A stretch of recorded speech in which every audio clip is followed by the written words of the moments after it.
in so we can get quickly to Andre's content, who is here. We were just talking about how the last time he was here, we were in person with pizza. So we are reminiscing about our comfort foods and being together physically someday, hopefully again. But anyway, you're here for a workshop. Learning is experience design. And we'll get into some introductions in a moment. Just if you weren't aware, we are the Service Design Network New York chapter. We host events monthly, typically on the second Tuesday of every month, if you want to book your calendars now.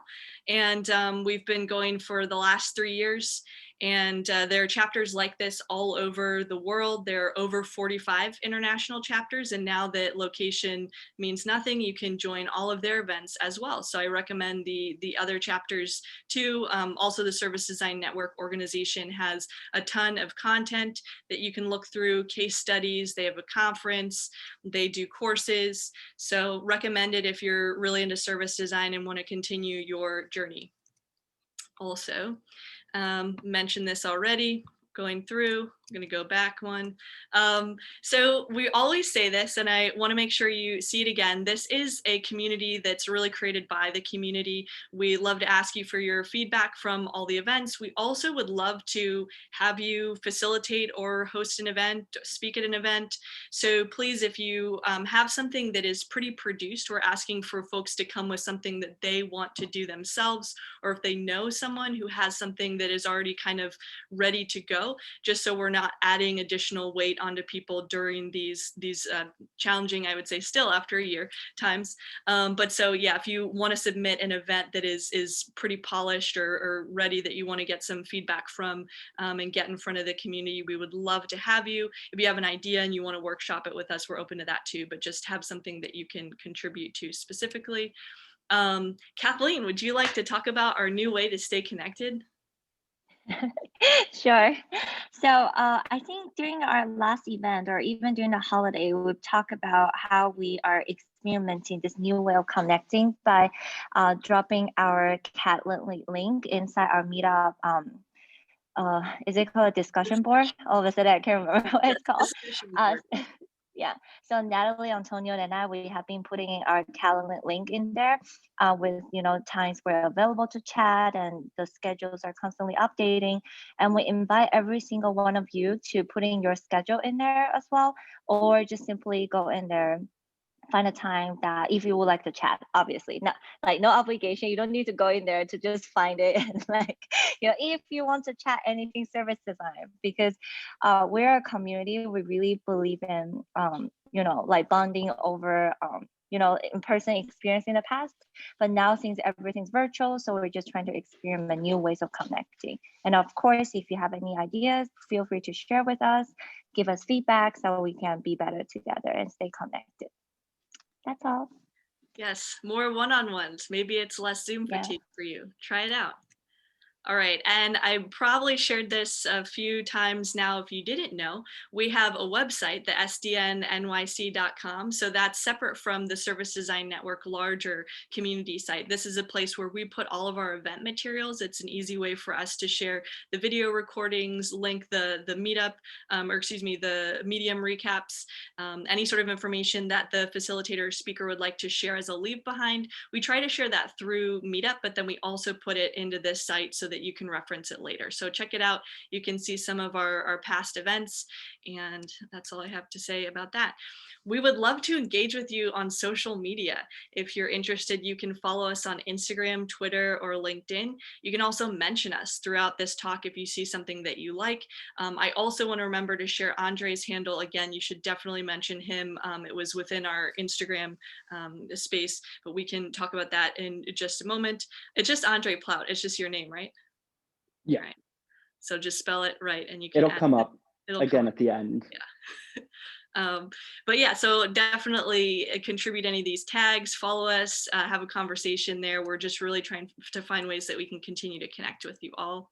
Please rate this event. We would love to hear what you thought about it and why. We do look at these ratings, and Andre can see them as well. So that's something that he, as an organizer of this particular event, can see so that he gets feedback and can get better. So we really would love your thoughts on that. It's like 2 questions, like the rating and then why you rated it. So that's really helpful for us. without further ado, I would like to introduce Andre Plout, and excited to have him for a second time, this time talking about learning experiences. Last time we talked more about ethical design. He's done so many wonderful things, I don't know where to start. So I'll hand the microphone over to Andre. Do you want to linger on this slide to talk about yourself or switch over to your deck? Either way is fine. Yeah, I think I'll switch over. I'll do a brief introduction in my deck as well. But yeah, let me start sharing my screen.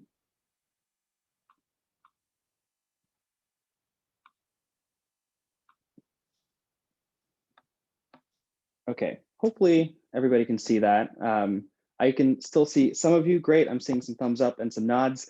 I also have an iPad here with the chat open for Zoom. So throughout our workshop, I'll ask some questions and the chat is gonna be the best place for you to contribute, the same way that you've been doing with your comfort foods, of which I have to shout out, I believe Jan here saying Jamaican patties. I love Jamaican patties. That might be my answer too. So amazing. So yeah, use the chat. We'll talk. Hopefully we'll have plenty of time at the end to just chat and do questions, and people can unmute and all that fun stuff. But yeah, thank you so much for having me, Natalie, the whole group. Like Natalie mentioned, I did a talk last year around ethics and product ethics. It was sort of a momentous occasion for me personally because that talk happened literally the day before I left my full-time job to start Human Machine, which is my company and a learning design studio. And so it's been just about a year since I've been doing Human Machine and learning experience design independently. And so I'm super excited that you're all here to listen a little bit more about learning experience design and to build some learning experiences together. So again, I'm Andre. I'm the founder of Human Machine. We'll talk a little bit more about what that means and why I'm so into this topic of learning experience design. But before we go into that, I'm going to just kick things off with a question for you, which is that I'd love for you to take a moment and think about a really terrible learning experience that you've gone through. This might have happened at work. This might be some extracurricular learning that you've gone out to. It might go all the way back to college or even earlier than that. But if you take a moment, think about a really bad learning experience that you've gone through, you can use the chat to maybe just mention what it was, maybe a little bit about what made it so bad. But I'm curious to hear from all of you about a really bad learning experience that you've gone through. Maybe it was something that was super distracting, you didn't get anything out of it, you didn't feel like your contributions were valued. Any examples of a pretty bad learning experience that you can throw into the chat? So compliance, yep. General Assembly, this is going to get weird and awkward, but I used to work at General Assembly, so I'll talk about that in a little bit. But yeah, compliance training is often mentioned as a great example of a bad experience. All lecture, no interaction, yep. Compliance again. 10th grade geometry, fascinating. Teacher didn't seem interested in actually making sure I understood the subject, so there wasn't that sort of connection with you as the learner. Another +1 to compliance. Company onboarding. This also particularly breaks my heart because it's a topic that I love, and I feel like onboarding is such an opportunity to make people feel great. Most of college, anything where the educator is just ticking a box, sitting down for hours on the job experience. Yeah, all of these are both great examples of a bad experience and very common examples of a bad learning experience. So let's sort of flip the coin for a moment here. And I'd love for you to think positively and now think about a great learning experience that you've had in your life. Again, this might have been at work.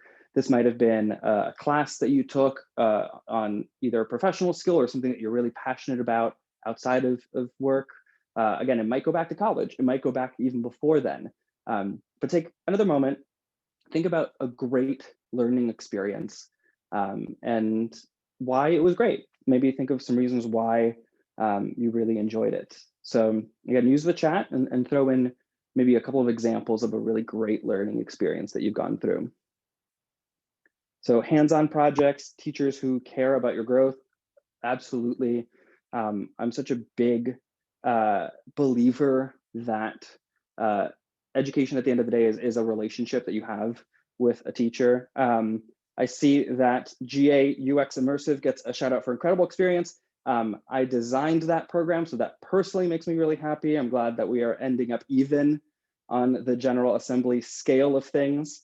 Great learning environment, study abroad, that's awesome. Grad school stuff, hands-on, global service jam, pre-COVID, of course. AP history, that's awesome. I wish I had a good AP history teacher. I love history. That was a really bad learning experience for me. Learning from life, not just a classroom. Hands-on instruction, exploratory experience, awesome. So we've spent some time, we've thought about what have been some really great learning experiences, what have been some really not great learning experiences. And what I truly believe, beyond the sort of personal relationship that you might have with that teacher and whether they sort of really cared about you and whether they cared about your development, that key to the difference between the times that have been really great and the times that have not been so great is design. How were those experiences designed? And to be more specific, how were they designed from a learning perspective? What was the learning design that was put into that experience? Regardless of the topic, like we were saying, AP history, I love history. It sounds like somebody had an amazing AP history teacher, and I had a really bad one. But beyond that, the topic was the same. It was the design of the class that was probably quite different. And so that's what we're really going to talk about over the next couple of hours is how do you treat learning experiences as just another set of experiences that a human being goes through in the same way that we look at websites or apps or services and retail or commercial experiences. Learning is very similar. And that's what we're going to really explore today. One thing that I truly, truly believe is that learning should be hard, that when we learn things that are complex and detailed, we struggle through them. And that's a good thing. Much like working out, where you might experience setbacks or you might experience some pain along the way, that's part of the sort of journey. If you think about something that you've learned that was really challenging, whether you've learned how to code or you've learned a new language, or even something like learning how to drive, it was hard and it should be hard. That means that you are literally building new connections in your brain, but it does not have to be complicated. And that's a fine distinction, the difference between something being hard and something being complicated. And I think that's really where learning design lives, is how do we make hard things simple so that people can struggle through what they should be struggling with, which are, which is the acquisition of new knowledge and the practice of a new skill. And we make that as simple as possible, but we're not making it easy. We're allowing the hard parts to be hard, and that's okay. So that's a little bit about how I define learning design and where I think it sort of comes in. The introduction bit to all of this, this is me many years ago when people were allowed to be in the same room together. This was actually a photo taken during our very first user experience design immersive program at General Assembly. I've been doing learning design for the better part of a decade now. And I've been sort of practicing this and seeing it practiced by others at a bunch of different organizations. I first started doing this at Apple when my focus was really on employee onboarding, employee training, whenever somebody would get hired to work at an Apple retail store or Apple release new products. I would work with the teams to develop curriculum around that and then actually train Apple employees on that new curriculum. I spent a couple of years at General Assembly, which has gotten a couple of shout outs. My focus was really on that user experience design immersive program. Got to build that from scratch and then scale that across the globe, which was just one of the coolest experiences I've ever had. And then at Huge most recently, which is an ad agency here in Brooklyn where I live, as their head of learning and development, working with the whole team there, every office across the globe, building learning experiences and onboarding and training. employees there. Since then, and literally since giving my talk last year to the same group, I've left and started my own learning design agency, and have been lucky enough to work with a ton of clients from Indeed, Bark, Citadel, and other really cool organizations. And so that's what I'm doing now. I'm applying this philosophy of learning design through Human Machine, which is, I call it a learning design studio. And the idea is to really bring this approach to learning design, to creating learning experiences in the same way that you might for user experience design or service design and other kind of design disciplines. And this was sort of a philosophy that came from my work at General Assembly. What I noticed is, as I was sort of applying what then was called instructional design, that's kind of the classic name that it's had for a really long time. As I was applying that to user experience design, I started to actually see a lot of similarities. And even though instructional design is usually not thought of as another design discipline, I think that's actually where it belongs. I think that ultimately, when you think about experience design, it's actually a pretty big umbrella, and that things like UX and UI design, systems design, service design, they all sort of fit under that category. And I really believe that learning design is one of those cousins. It belongs there in that category. And there's probably many other design disciplines that either don't have space in this slide, or we don't even really think of them or know of them or talk about them as an experience design discipline. So I'm going to define a little bit more about learning design. And ultimately, the reason why I think it sort of fits into this category is that learning design shares a lot of similar processes and a lot of similar methods to the other design disciplines, the more sort of traditional design disciplines. But the output, the deliverables, are a little bit different. Where as service designers, you might be creating an in-store experience or a service experience of some sort.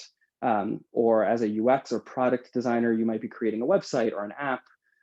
As a learning designer, I'm also creating experiences, and the deliverables might look like facilitator guides or presentations or projects and assignments, but ultimately they're still an experience for learners. And the cool thing is that we actually, again, share a lot of processes and methods. When you look at what we sort of traditionally think of as a user story in UX and service design, the same exact thing pretty much exists in learning design. It's just called a learning objective. So in the same way that you would define, as a user, I want to accomplish a certain task, as a learning designer, I have to do the same thing. I have to say that as a learner, I want to apply a certain skill or acquire a certain piece of knowledge.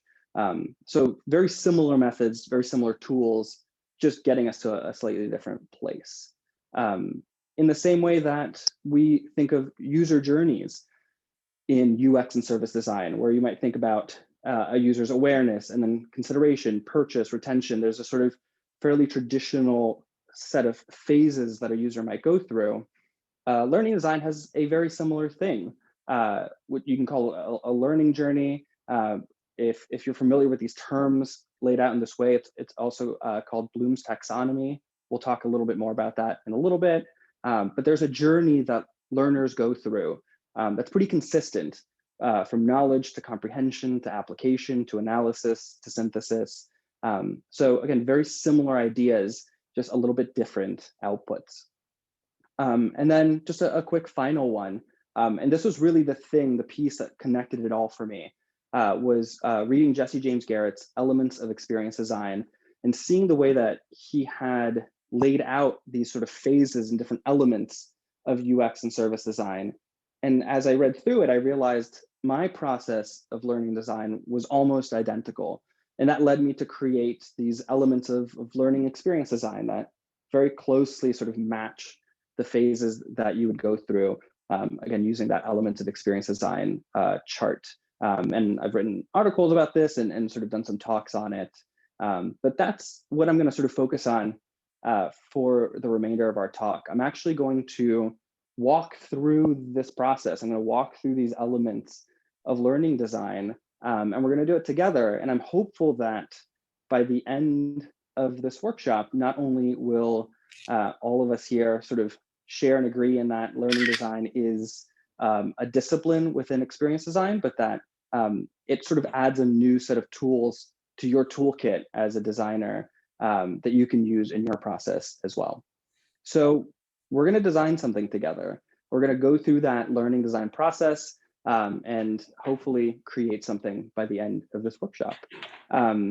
To help and facilitate you in this process, I've sort of created a worksheet. So you can use this as a tool going through. Of course, you can keep it and continue using it after the workshop. This is the way that you can access it. Natalie's dropped the link in the chat as well. So feel free to, if you don't have a Miro account, you can create one super quickly and just duplicate this and start using sticky notes and writing and doing all sorts of fun things with it. Again, you don't need to use this. It just might help you structure your learning experience as we go through the workshop. So I'll give folks a minute here to either go through that link in the chat or type it into your browser. You can use the QR code as well. And go ahead and, if you want, create a Miro account and create a duplicate of this worksheet so we can work through it together.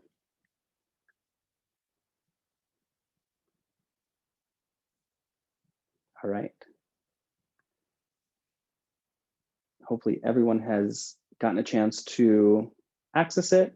We'll have plenty of time. If you haven't totally gotten it yet, we'll have little moments where we'll discuss things and you can finish up your sign-up process. So this is one of those first little moments, which is before we go into this process, before we go into designing something together, let's decide what we want to design. So take a second now and try to think about what is something that you would want to teach other people. It could be a professional skill you have. We were just talking about baking sourdough bread. That's something that I've recently learned. So maybe you want to teach other people how to bake. It could be literally anything at all. But what is a skill that you personally know that you would enjoy teaching others? And if anything comes to mind right away, feel free to throw it in the chat. I'd love to see what some people have in mind. And also, this is a really good time to finish up that Miro sign up and get that worksheet all ready to go. So forms, currently working on form redesign and trying to use those elements of instructional design to create better forms. That's awesome. I'm such a geek about form and survey design because it's a very close cousin of learning design. And so hopefully this is helpful. How to apply service design, salsa dancing, awesome. Yes, to verify, we're each duplicating the worksheet and building out our own plan, correct. So yeah, you would want to go into that Miro and create a duplicate of that sheet. Design thinking and human-centered design, although humor-centered design would also be fun. Currently trying to redesign COVID questionnaires. The world needs you. If somebody can redesign the way that we get vaccine appointments, that would be lovely too. Drawing for business people, I love that. I'm trying to learn how to draw. I can't draw. I would love to learn that. Awesome. So checking color separations in Acrobat, these are great. So take a couple of moments again, if you haven't figured it out yet. Now I want to learn humor-centered design. Yeah, me too. Take another moment, try to think about something that you care about, that you're passionate about, that you maybe want to teach others and you want to use for the next hour or so to build your learning experience. And you don't have to share, but just have something in mind. We're going to be talking about some sort of heady stuff, some abstract things. It's going to get like weirdly meta. And so I'm going to use an example to explain some of the things that we're talking about. And the example I'm going to use, the thing that I would love to teach people about, is coffee. This, along with sourdough baking, has been kind of a pandemic project of mine. I love coffee, and I used to start every morning by going to my local coffee shop and getting coffee. And since that was not really possible, I really devoted myself over the last year to learn as much as I could about making coffee myself. I've invested way too much money in all sorts of equipment in my house, but I feel like I've gotten pretty good at it. And it's something I'm really passionate about. So I'm going to use coffee as an example to explain some of these concepts going forward.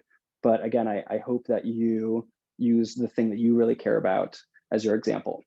So without further ado, let's dive into that element of learning experience design. And much the same way that the sort of Jesse James Garrett version works, we're going to start at the bottom and we're going to move up. And at the very bottom is strategy. This is where we begin our learning design process. And the sort of fundamental question of strategy is, what is keeping our learner from doing the thing that we're hoping for them to do? What is the gap that keeps them from doing that thing? One analogy to think of is almost like a bridge, where our learner is at point A, they're at the left side of the screen here, and we want to get them to point B. So where they exist at this very moment, point A, they're not able to do something. And at the end of our learning experience, they'll be at point B. They'll be able to do that thing. And what we need to do first, as part of our strategy as learning designers, we need to do a bit of a gap analysis. We need to figure out, what is the distance here? What is the thing that's keeping this person from being able to do that thing? And the reality is that there are many different types of gaps. And it's important for us as designers to figure out what the gap is exactly so that we know how to address it. So let me tell you about some different types of gaps. The first type of gap that we need to deal with are learning gaps. And there are sort of three main learning gaps that we need to deal with as designers. The first is the simplest one, which is a knowledge gap. What's keeping you from doing something is that you don't have the information to help you do it. The second is a skills gap. You might know something intellectually, but you can't translate that knowledge into action, into behavior, into real skill that has an impact. And then the last piece is an experience gap. Oftentimes, experience gaps are called confidence gaps. And the reason why they're called that, or they're somewhat interchangeable, is that I might have the knowledge to do something, I might have the physical skill to do something, but I don't have the confidence, I don't have the experience to do it competently. I often joke about my learning gap when it relates to driving cars. So I grew up in Florida, I learned how to drive. I've lived in New York for 11 years now, so I have not really driven a car in a really long time.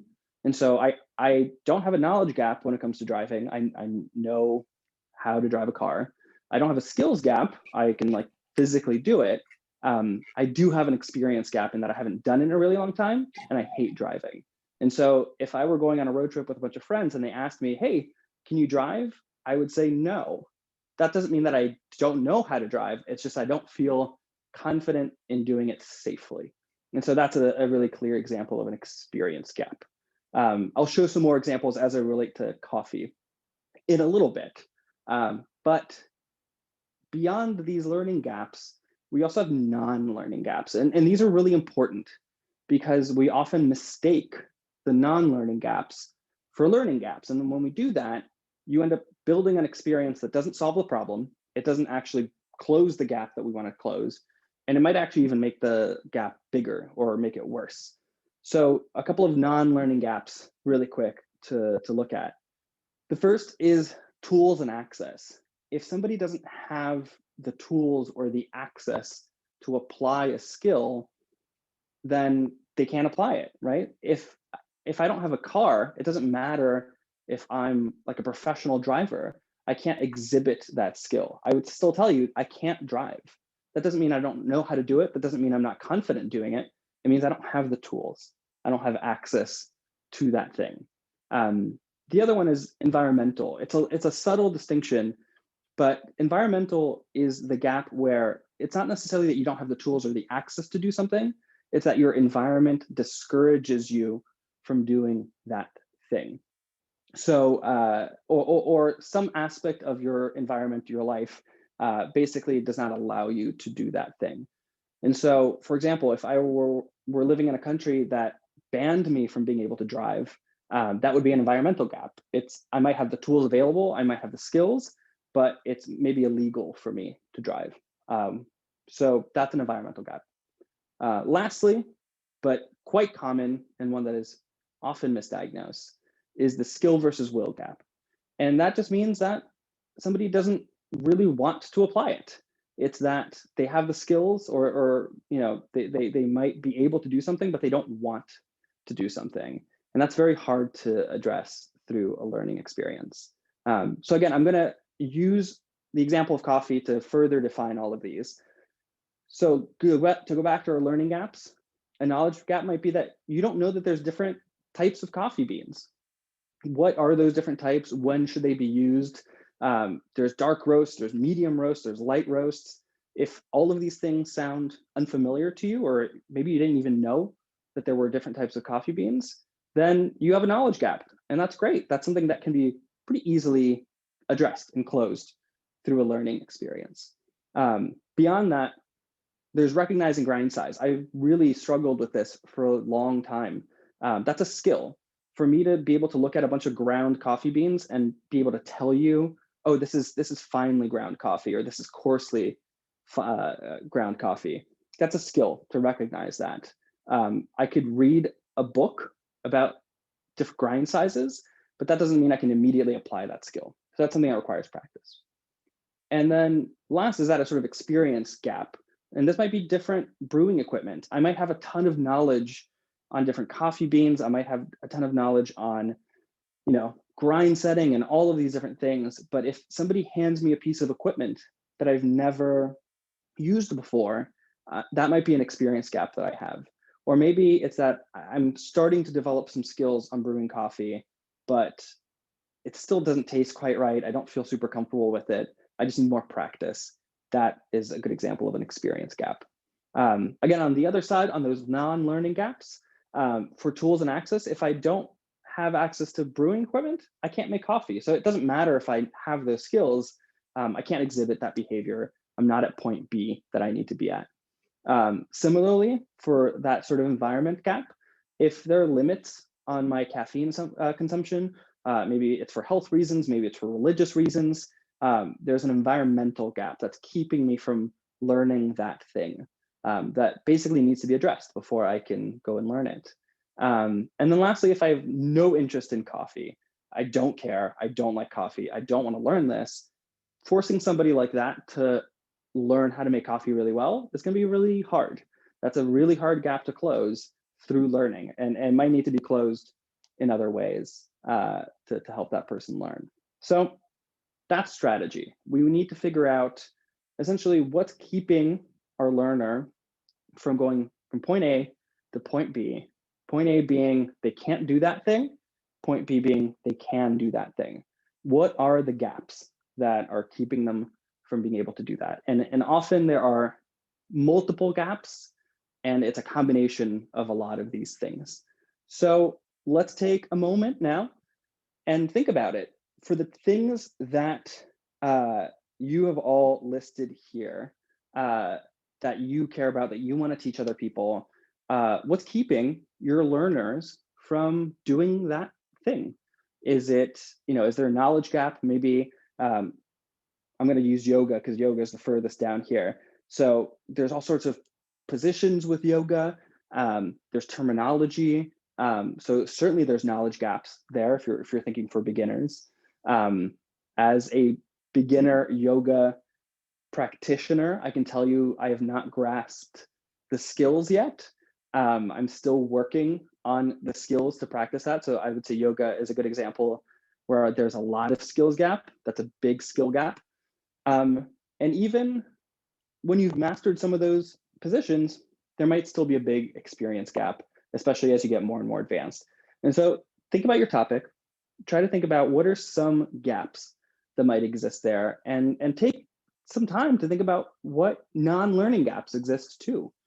Some people are just not interested in yoga. So depending on who your audience is, your learning experience might look very different if you feel like the skill versus will gap will be bigger for them versus a group of people who are super interested in yoga, but just have never done it before. So take some time, use the worksheet if you have available to you. Think about some of those gaps. As we do this, I'm looking at the chat and I'll just sort of try to answer some questions. I see that somebody asked, where does fear enter as a gap? That's a really good question. I think it might be a willingness thing. So it might be that skill versus will. I would say it might come from experience. It might be an experience gap. So let's use something that's scary. I'm not the world's best flyer. This has literally been the first time in my life where I haven't been on an airplane in a year. So that's been nice. But let's imagine that I wanted to learn how to pilot an airplane. Personally, for me, that gap is a skill versus will thing. I have no interest in learning how to fly a plane, but let's say I did, but I was scared of it. I would then say that that's an experience gap. That's something that I would need to build up confidence in myself and my own abilities in order to close that fear gap. So how would you do that, right? You might use a flight simulator for a while until you started to feel more confident. I'm like, I can take off, I can land. And then maybe you can co-pilot with somebody. Well, those are design elements. Those are things that you might build into a learning experience. And we'll get to that a little bit later on in the process. But that's what I think about the sort of fear piece.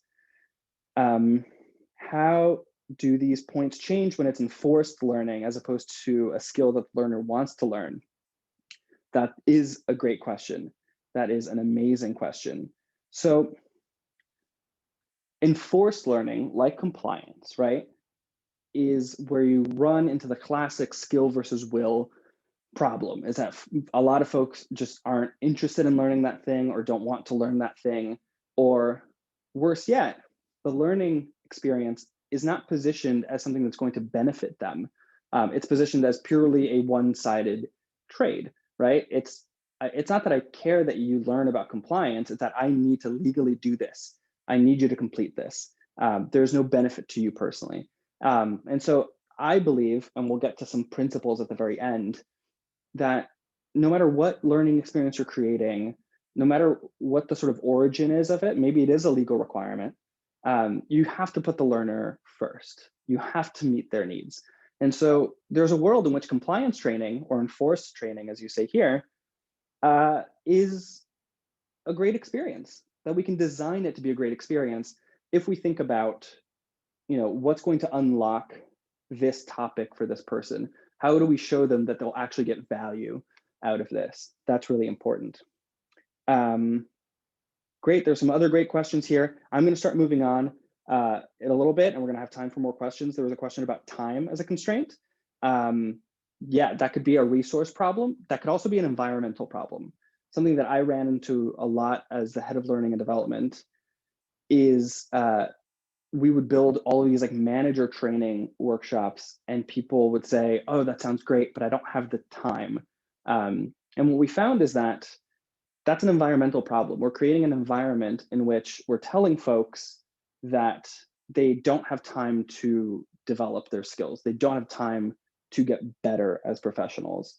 And so the gap that existed there was partially learning, but it was also an environmental problem. The thing that was keeping those folks from being better managers is that their environment discouraged their use of time to devote to becoming better managers. So we start getting crazy and meta and complex. Awesome. I'm going to keep moving. Hopefully you've thought of some gaps that you can identify for the thing that you want to teach. As you write in questions, because again, these questions are so great, hopefully maybe Natalie, if you're seeing them, we can pin them and go back to them at the end, because these are awesome questions. So we've thought about our strategy. We've thought about what gaps we need to address. So the next thing that we need to start thinking about are requirements. This is the requirements phase.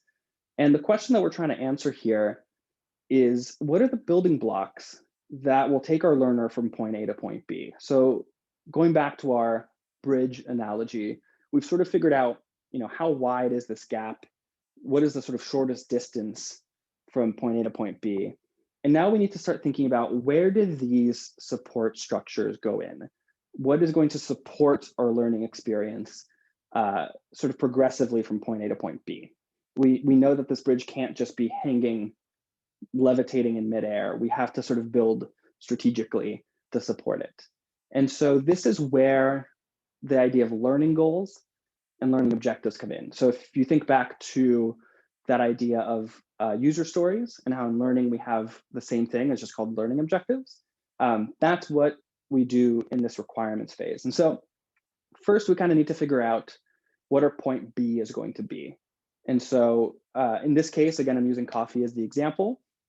This is my learning goal. This is sort of my learning user story, is that as a beginner, we're assuming that this is somebody who has not had any experience with coffee.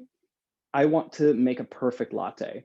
So at the end of my workshop, you're going to go from having never made coffee before to making a really great latte. So that's a great point B to get to, but that's not detailed enough for us to build a learning experience. We need to break this down into learning objectives, into these sort of support posts that will step by step allow our learner to get to that eventual goal. And we do this by working backwards. So you set the big goal first, and then you think, all right, well, what is something that this learner needs to do before they can do that thing?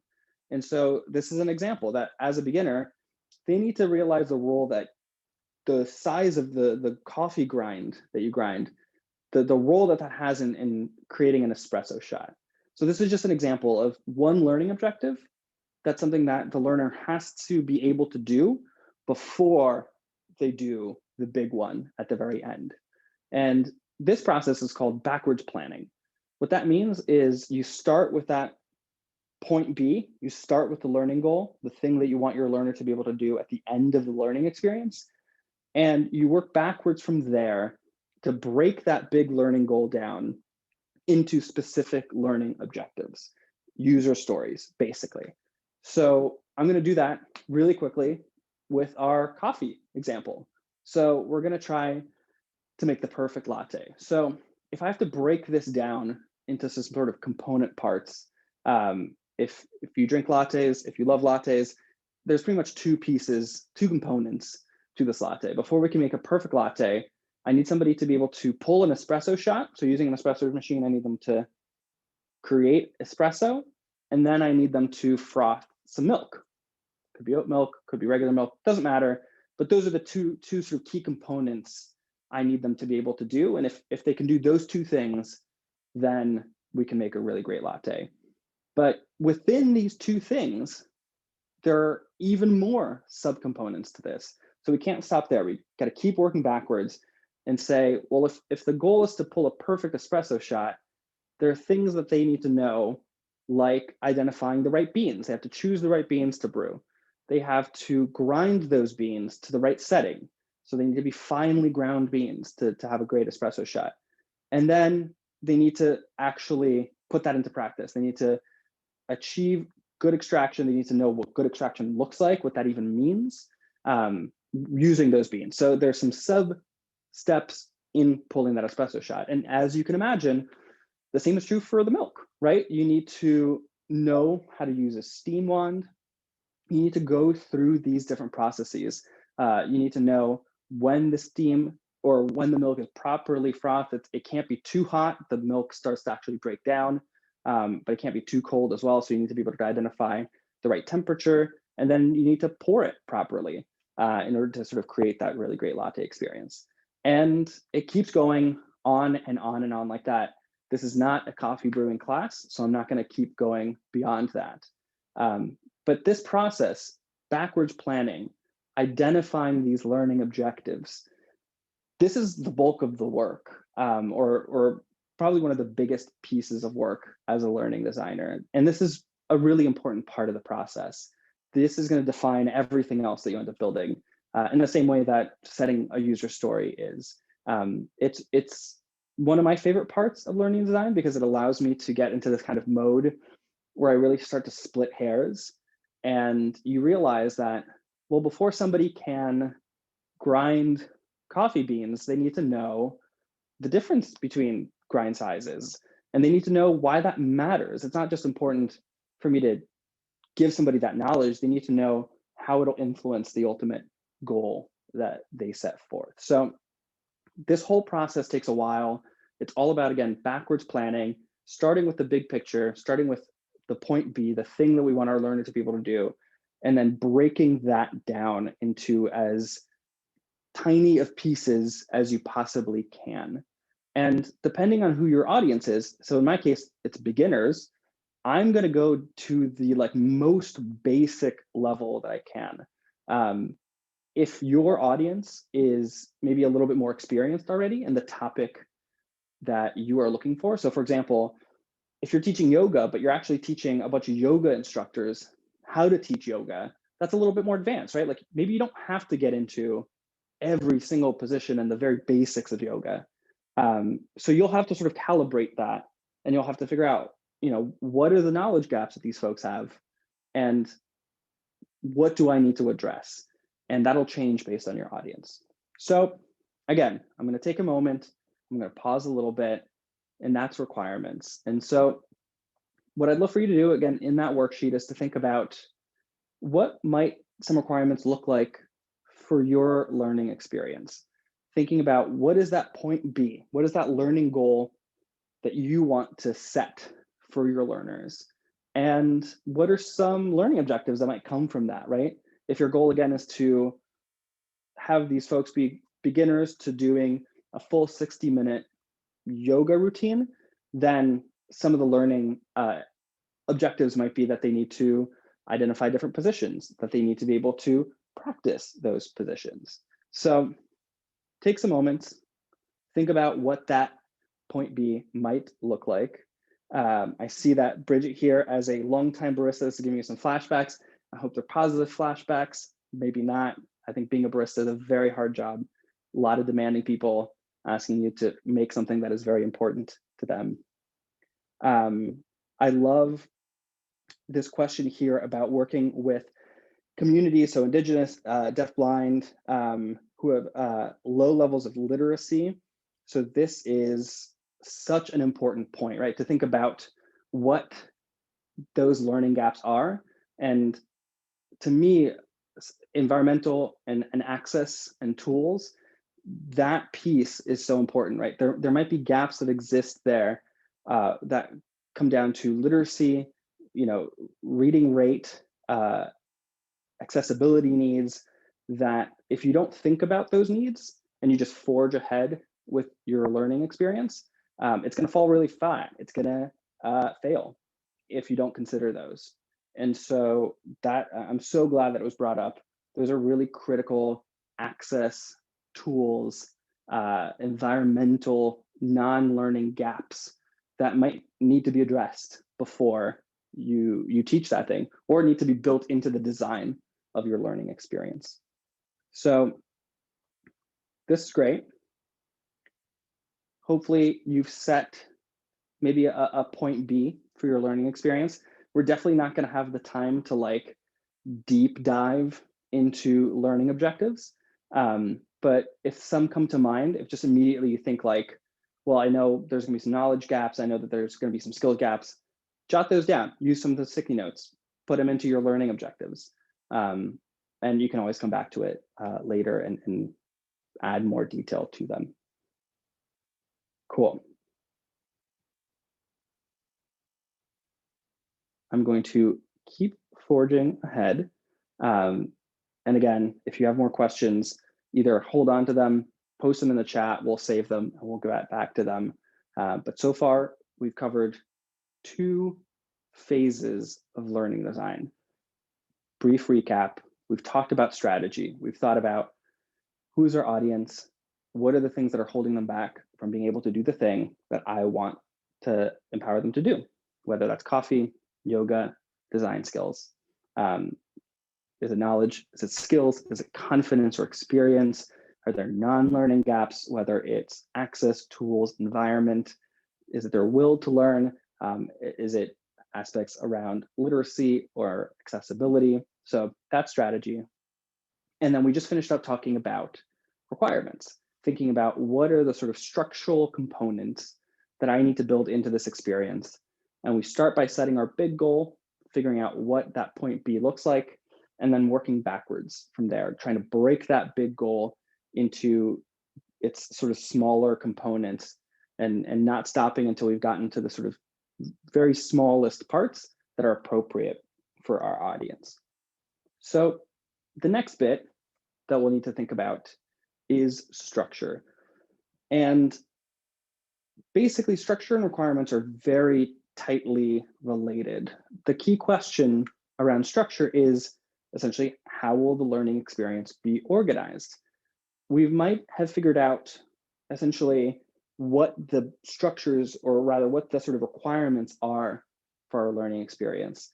Structure is about figuring out how they relate to one another, or how to sort of sequence them so that it makes the most sense to our learner and it's sort of getting us from point A to point B.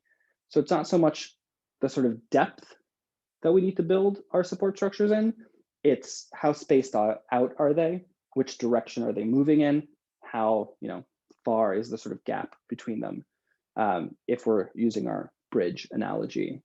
And that's where we go back to this learning journey here.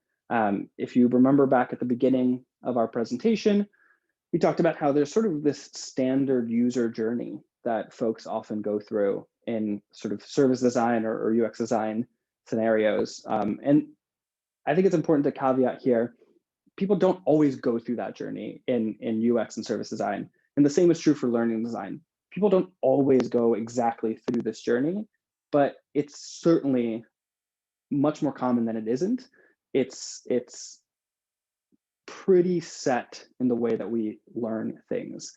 And again, if you're familiar with these terms and how they're laid out, usually it's actually flipped. So instead of knowledge being at the top, it's usually at the bottom. So I'll do that now.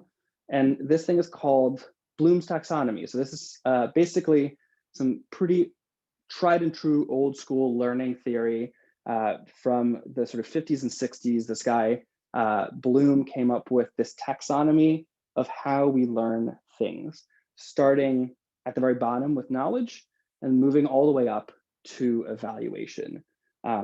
And so let me give you an example of what that journey looks like. And for now, I'm not going to use coffee. We'll use coffee for the next one.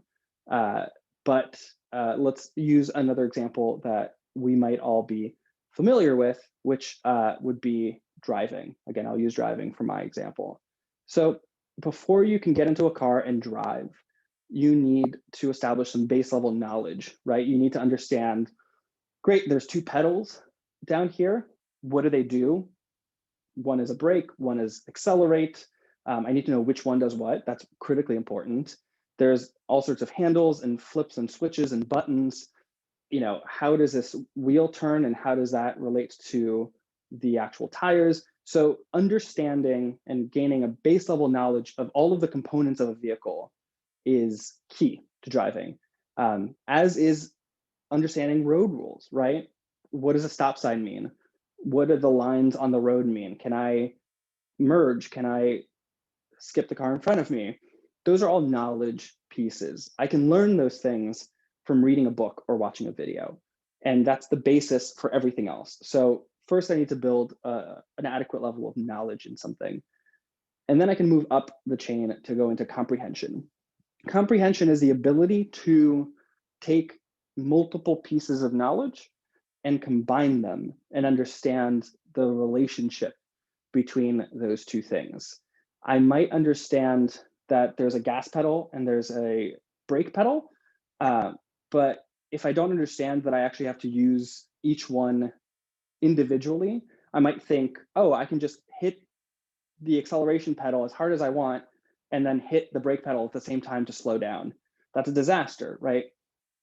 You're right in knowledge that one is accelerate and one is brake, but to comprehend that you use each one by itself is comprehension. Or even knowing, okay, I'm driving up to a stop sign and I know that means I need to slowly start putting my foot on the brake so that I can stop the vehicle at the point that I reach that white line on the ground. That's comprehension. I need to identify each one of those elements first. That's knowledge. Combining them is more advanced. It's comprehension. And then we make the sort of arguably biggest leap from comprehension to application. And application is the ability to translate that knowledge and that comprehension into physical action, into behaviors that have an impact. If you've ever been in a car with a young, inexperienced driver, and maybe you're teaching them, maybe you're just in the car with them, and you've experienced when they've like hit the brakes and you jolt, that is an application problem, right? They know what all the things are, they can do it, they don't know how to do it properly. They haven't practiced enough, they don't have enough experience. And so that's an application thing. How do we put all of this knowledge into practice and start to actually apply it in the real world? So that's application. Then we start getting into some more advanced categories. I'll go through these a little bit more quickly. Analysis is the ability to identify when you've done something wrong and why it was wrong.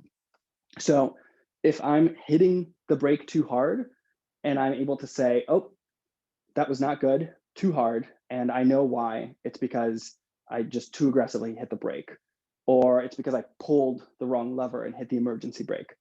Analysis is the ability to say, I made a mistake and I know why I made the mistake. I know what the mistake is and I can get better at fixing it. So that's analysis. Synthesis is the ability to combine your ability to apply a skill and apply that to something that you have not been explicitly taught. And so an example of synthesis would be, cool, I can drive a car, I'm really good at it, but now I'm being asked to drive on the other side of the road. I'm in the UK, I'm getting into a vehicle and everything has been flipped. So now this is about an ability to synthesize. I intellectually understand it, I comprehend the different things that I need to do. My driving skills are the same, that hasn't changed. It's this new input of information that I'm not used to that I now need to work on my synthesis skills. And then last, but certainly not least, is this idea of evaluation. This often gets confused with analysis. And the best way that I can describe the difference there is analysis is the ability to recognize you've made a mistake and know what that mistake was. Evaluation is the ability to identify where you could do things better and how to make it better. And so you might be a really good driver and you might not be making mistakes, but you're optimizing your driving skills. You're somebody who knows that you can go down a hill on neutral to save gas. It's not a mistake to not use that strategy, but it's an optimization of that skill. So that is essentially the most advanced learning level that you can get to. So this is Bloom's taxonomy. This is the journey that we almost always go through whenever we're learning anything new.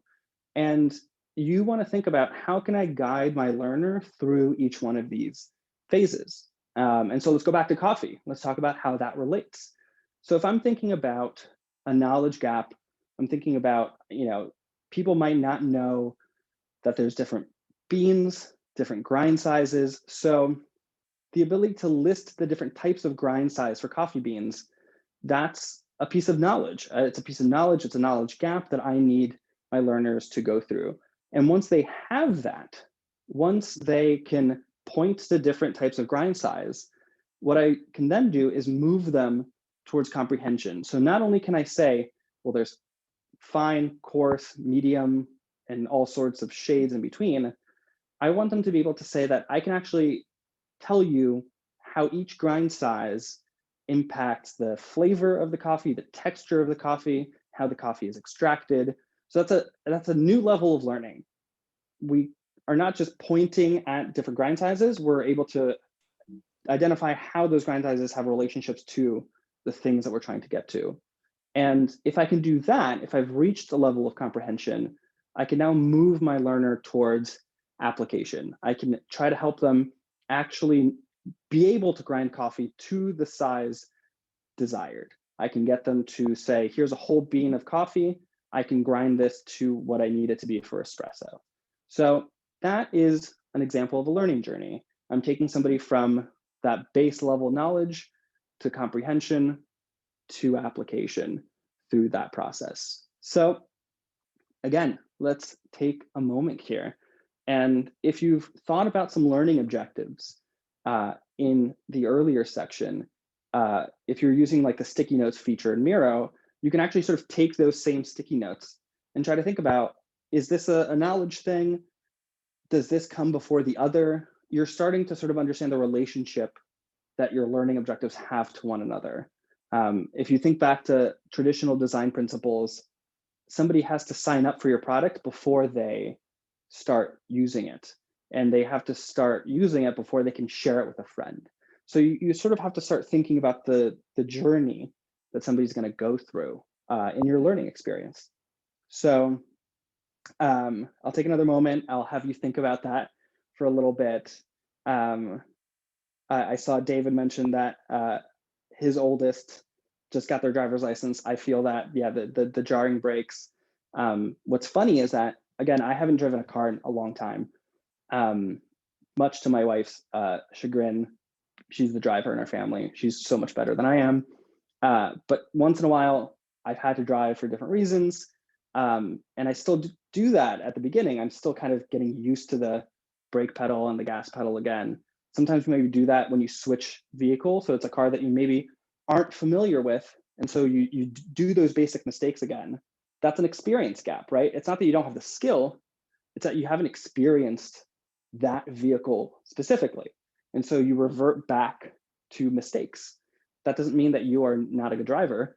That just means that you've experienced a little bit of an experience gap in there. There's a great question here. Where does practice fall in Bloom's taxonomy? Could it just be at the end or in the middle? So, practice is application. The ability to practice something means you're applying it. What's important is that if you've reached application, that doesn't mean that you're good at it. That just means that you have enough knowledge and comprehension to exercise a thing, to apply a thing. So that's where practice really lives, is you might forever, for any skill in the world, you might be stuck in that application stage your whole life or for many years. That's certainly how I feel about coffee. I've been learning about coffee for the past year. I'm still definitely in the application stage.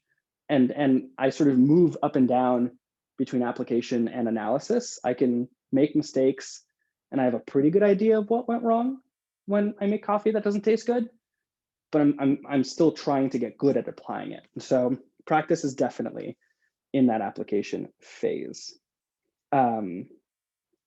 Yep, when a person or child plays first, that I assume application before knowledge or comprehension. This is a topic that I love. I can go into this sort of rabbit hole a little bit, so maybe we'll save that to the end. There's this idea of naive application, which is fascinating. This idea that if you skip knowledge and comprehension and you just do, that you can learn things by doing that. And that's certainly true. But you're gonna miss something. Basically, if you only learn by doing and you skip some of the basic kind of knowledge comprehensions, it doesn't mean that you can't get incredibly good at that skill, but you might find yourself struggling when it comes to things like analysis or evaluation. So you might learn, like coding, I think is an interesting example, and I've seen this a lot. Folks who just learn how to code by doing. And what I end up hearing from folks like that is they might be incredibly talented at that skill, but when something goes wrong, or when somebody asks them, oh, like I'm trying to do this thing, can you help me? The answer is sort of like, well, I don't know what the right way to do it is. I just have my way of doing it. And that to me is a symptom of skipping some of those earlier pieces. You might just not have that like institutional knowledge for that thing. Your learning is entirely based on your own personal experience. So I think that's really interesting, and it's pretty fascinating. Cool. I'm gonna keep going. Again, I really want to get to these questions because they fascinate me. So hopefully we keep a record. Yeah. So let's, oh, wait, Natalie, was that you? Oh yeah, I just said, yeah, I'm actually saving it in a separate doc because I can't pin in Zoom, but I am tracking them. Yeah, awesome, amazing. So let's get to interaction. And this is, like I said before, so much of your work as a learning designer is going to take place in that requirements stage. You're building your foundation. You're really, that's like the blueprint to your house. You're making a lot of really important decisions that will have massive implications later on in the design process. So you'll spend a lot of time in requirements, and then you're going to spend a lot of time in interaction. The interaction phase is where a lot of what I think a lot of people would sort of consider the traditional design practice comes in. And to go back to our bridge analysis or analogy, this is the road. You've now built the structural components that need to support that, but we're now building the road that our cars will travel on. You're building the thing that the students or the learners will have access to. Everything that you've done up until this point is sort of below the waterline of the iceberg. It's stuff that students will actually never really see. They might sometimes, like there's plenty of great learning designers that I've known who put learning objectives directly in presentations and textbooks. I don't do that. It ends up feeling like sort of jargon that students don't necessarily need to know. It's important that they feel it. It's important that they experience it. It's not necessarily important that they see it spelled out. But all of the stuff that you've done is the sort of structural components that are going to ultimately support the actual interaction layer, the thing that students and learners will see, will have access to, will experience. So that's the road. And the question here is what will learners interact with? How will they interact with these concepts and skills? And this is sort of where it gets fun. This is where you can pull so many different interaction formats out of a bag. These are just some pretty general examples of things that you have to work off of. So, a lecture, kind of like what we're doing right now, right? We're like, I'm doing, frankly, too much of the talking. And that's part of the shame of online learning a lot of times, is that it's less interactive than if we were all in one room together, but still really useful. Lectures are useful as a means of delivering information. I have something that I want to share with you, and having you look at these images and listen to me is an effective way for me to deliver that information. So lectures are a good knowledge delivery mechanism, a good learning format. Similarly, videos, audio, text. People love learning through YouTube videos. I learned how to make sourdough bread through YouTube videos. So that's a learning format. It has no interaction, right? Like I'm not talking to the person on YouTube, but I can pause, I can rewind, I can slow it down. So another great way to deliver knowledge is through videos and text. And then you start getting a little bit more interactive as you sort of climb that Bloom's taxonomy. You might have discussions. We're doing a little bit of that here, where there's some give and take. I'm asking a question, you're contributing answers. This is probably my favorite type of learning or interaction format, are discussions. If you've ever heard of the idea of the Socratic method, right? So that is this philosophy that things can be learned through the asking of questions, through the discussions.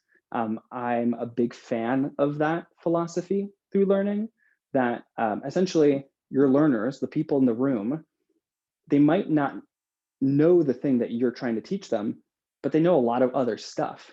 And so you're trying to use their past experiences, you're trying to use their existing knowledge to build new knowledge. Maybe you've never used a hand grinder to grind coffee, but you've probably used a pepper grinder. It's pretty much the same thing. So I'm going to use a discussion with you to uncover new ideas through old ideas. So that's an example of an interaction format. Case studies are also great, right? I can walk you through, here's how I make coffee. Here's how I have built a learning experience in the past, so you can see how somebody else has done it before. Demonstrations, again, great for those really physical, tangible skills, whether it's coffee, baking, cooking, driving. Being able to demonstrate something to you so you can actually watch somebody else do it is a great way to teach folks. Again, when we get to application, nothing is better than activities and exercises, having people actually practice that thing that they don't know how to do. Natalie and I were joking a few weeks ago about breakout rooms and how people hate breakout rooms. And I don't blame them. I don't love them either, but they can be important and they can be useful. And breakout rooms are a great way to do activities when we're all at home online. So activities are a great way for people to start practicing applying a skill. So even something like quizzes, it's like a very lower fidelity version of an activity, but having somebody answer a few questions like a pop quiz is a great way to start getting them to apply a piece of knowledge or even be able to demonstrate the knowledge that they've gained. If we're getting a little bit more advanced, there's things like critique sessions, right? If I'm trying to figure out if my learners have reached a level of analysis, if I'm trying to get them to identify mistakes, then a critique session might be a really cool way to learn and to test their analysis skills. Projects are a great way to build synthesis skills. The difference there between activities and projects is that activities might be kind of small and deliberate. So for example, it might be, I just want you to grind these coffee beans. I just want you to froth this milk. That's an activity. A project might be, you're going to open up a pop-up coffee shop, and whoever walks up to you, whatever they order, you're going to need to figure out how to make it. They might be asking for flat white, a latte, tea, who knows? So not only am I testing your ability to combine skills, I'm asking you to synthesize. I'm asking you to take the things that you've learned and apply them to situations that you have not explicitly been taught. So that's an example of a project. It's much bigger and requires synthesis. So this is like not even close to an exhaustive list of ways that you can teach people. You can get way more creative, you can get much simpler, but this is just a set of examples of pieces of interaction, things that people will interact with to achieve those learning goals. So let's try to kind of combine some of these. I'm going to get meta here for a second. We're going to try to go from knowledge to comprehension now. I'm trying to take two concepts, Bloom's taxonomy and interaction formats, and I'm going to try to bring them together for you so that not only will you be able to describe both of them separately, you're going to be able to realize how they work together. So if you look at what we have on the screen now, it's what we looked at in the previous couple of slides. I want to take somebody from knowledge. I can list different types of coffee grinds. To comprehension, I can describe the impact that they have on taste and texture. Then to application, I want that person to be able to actually properly grind coffee beans. So as a learning designer, if I'm thinking about this journey, I need to start thinking about what are the best ways for me to accomplish this. So I might start with our knowledge piece, and that just might be a lecture. I'm going to give you an introduction to coffee grind sizes. I'm going to show you pictures of it. I'm going to talk about all of the different types. So I'm trying to get you to reach that first piece of knowledge that you can list different types of coffee grind sizes. But next, to get you into comprehension, I think a great way to do that in this case would be a demo. So I'm going to brew espresso using all of these different grind sizes. And then I'm going to have my students taste each one. And what they're going to find is that the espresso ground with coarse beans is watery and sour and gross. And the ones in the middle are still kind of watery, still not quite right.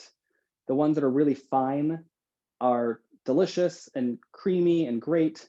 And then the ones that are like super, super fine, there's nothing in the cup. Water couldn't even get through it. It didn't work.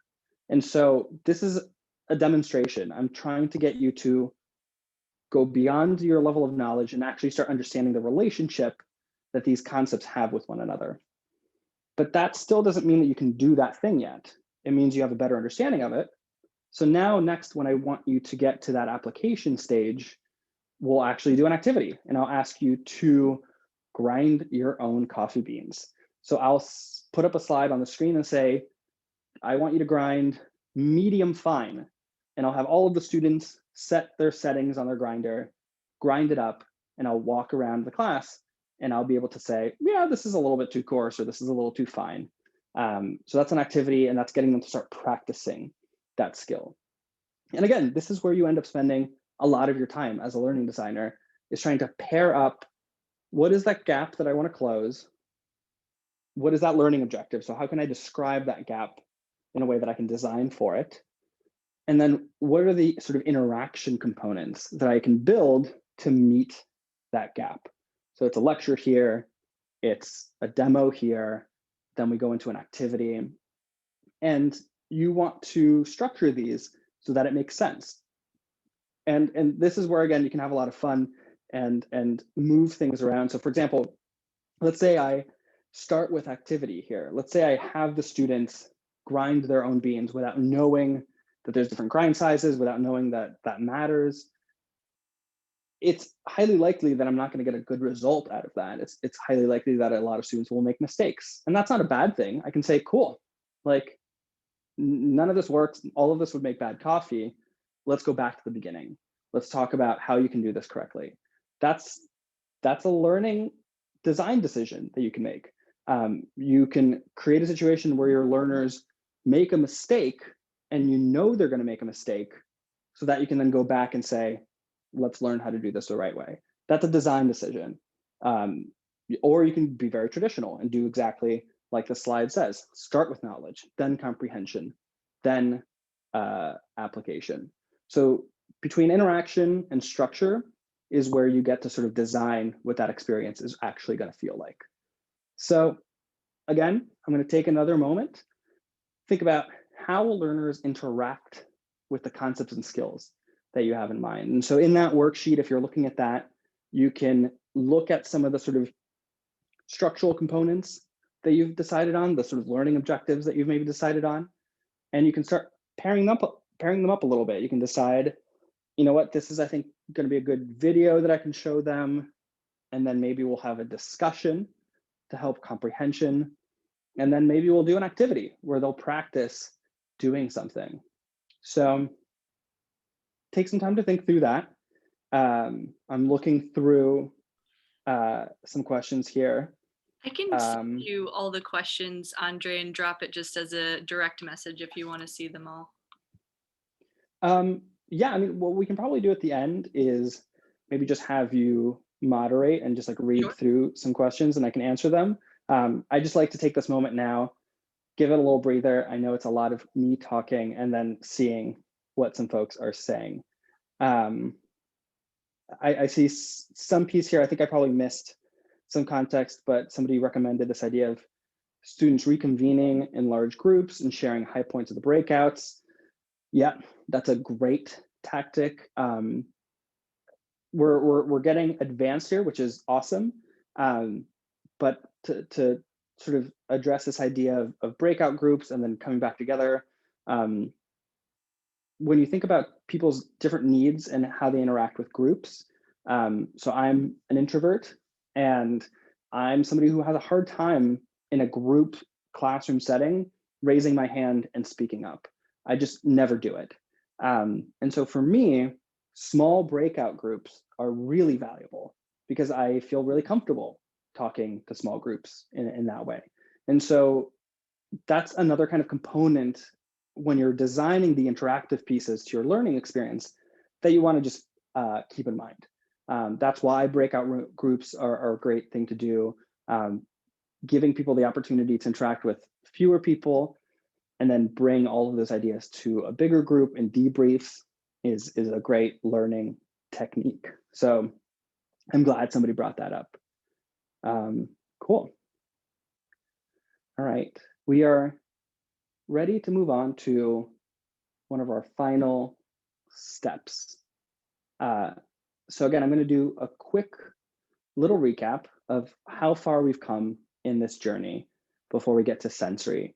So we've set our strategy, we figured out what are the requirements for a learner based on the gaps in the strategy that we've set up. So I know what's keeping my learner from being able to do that thing. I've identified all the learning and non-learning gaps that might exist and tried to find ways to sort of address them. I've then thought through the structure of my learning experience. So really, how are we going to begin at knowledge? How do we move folks into comprehension? How do we get them to application? And one quick note about that is one of the decisions you have to make as a learning designer is where are your learners in this journey currently, and how far can you take them given the time and resources that you have available to you. So what do I mean by that? If I have a group of beginners who have never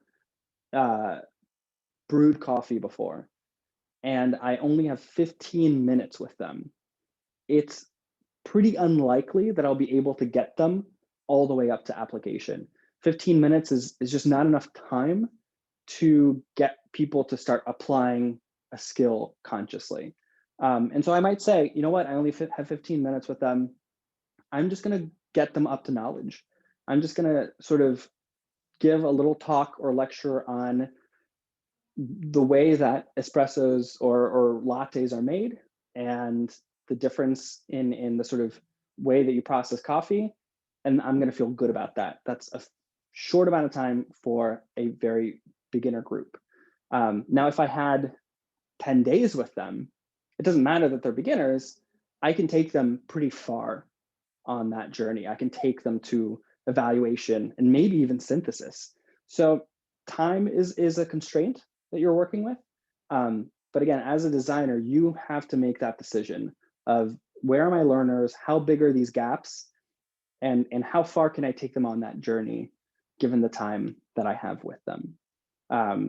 So this workshop is a good example. I have probably a mixed group of folks who have either never heard of these ideas before, never built a learning experience, maybe some folks who have done this kind of stuff before. And we have 2 hours together. It's not a lot of time. And so I'm trying to get you mostly to a place of comprehension, and we're dabbling with a little bit of application. But I'm expecting that if this is interesting to you, if I've done a good enough job getting you to comprehend some of these things, that you'll have the tools you need to apply on your own afterwards. So again, we're getting a little bit meta here, but that's an example of the decision that I made as the designer of this experience of where I think I can take everybody by the end of our next 30 minutes. So we've made that decision, and then it's all about interaction, right? I'm thinking about what are the ways that my learners will interact with these stages of learning. How are they going to receive knowledge? How are they going to process it and comprehend these ideas? How are they going to start applying them and practicing them? So I'm building those little interactive elements throughout. And last, but not least, is this idea of the sensory sort of stage of the experience. And this is essentially about the look and feel of your learning experience. What will this actually how will it sort of present itself to the learners? And I get a chance to prove to you that I can't draw, because this is essentially what your bridge is going to look like. You've built your support structures, you've built the road, it's structurally sound.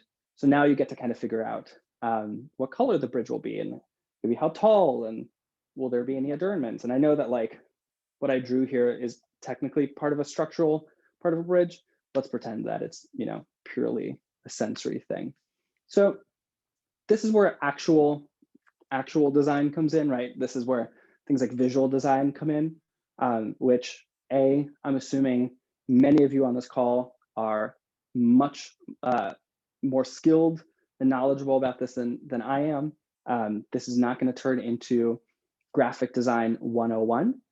But I do have a few principles when it comes to designing learning experiences, and specifically the look and feel of learning experiences that I think are important and that we should stick to. So a couple of those principles are alignment, just making sure that the tone of your learning experience matches that of the topic itself. Ultimately, a CPR class should feel and look different than an improv class. That's not to say that a CPR class can't be fun, that it can't be interactive, that it can't be engaging. It should be all of those things. But we're trying to align the look and feel of it to the thing that we're teaching. And hopefully we're taking things like life-saving techniques like CPR a little bit differently than we might be taking an improv class. So really just making sure that there's alignment between the tone, look, and feel of your learning experience to the actual topic itself. So that's one of the first principles there.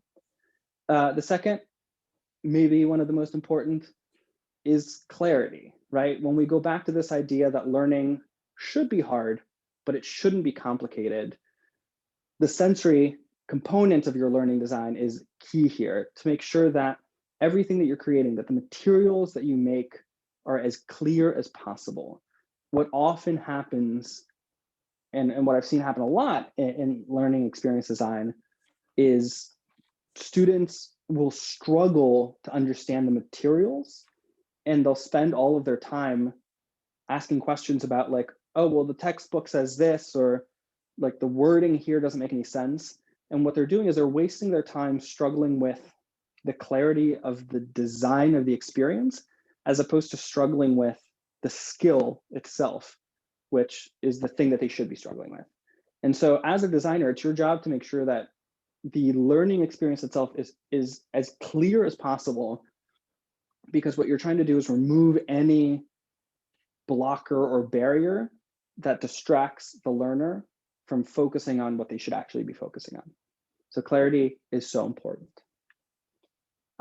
Third is meaning. And again, I think this is a good general graphic design principle, but try to make sure that everything that you're using in your learning experience has some sort of meaning, whether it's the fonts, the layouts, the colors, the animations that you use, especially if we're talking about presentations, if we're talking about videos, animations. Try to make sure that everything is there for a reason and that things have meaning. When things move around in my presentation, it's to try to help you create a relationship between concepts, right? So by having objects physically move from one slide to the other, as opposed to just disappear and appear, I'm using the sensory design of my presentation to help your comprehension. So there's meaning to those things. And then last but not least, polish. So it doesn't matter if the tone is different. It doesn't matter if it's a CPR class or improv class. Having your presentation look and feel polished genuinely makes a difference. It changes the way that people engage with your content. It frankly helps close skill versus will gaps. A lot of you gave shout outs, bad shout outs to compliance training. And frankly, a large reason why those are bad, not the main reasons, but one of the reasons is that they tend to not be well designed from a visual standpoint. There's no polish there. And our brains kind of naturally disengage with things that we don't feel were designed with care and thought. And so these are some general principles that I have when I'm designing a learning experience. They might look and feel totally different, but they usually try to sort of stick to these. And so again, I'm going to pause here, and you certainly don't have to like take the next 10 minutes to come up with like a brand guideline for your learning experience, but just take a moment to think about, what is it that I'm trying to teach and what kind of tone do I want to set? So I'm going to go back to yoga, for example.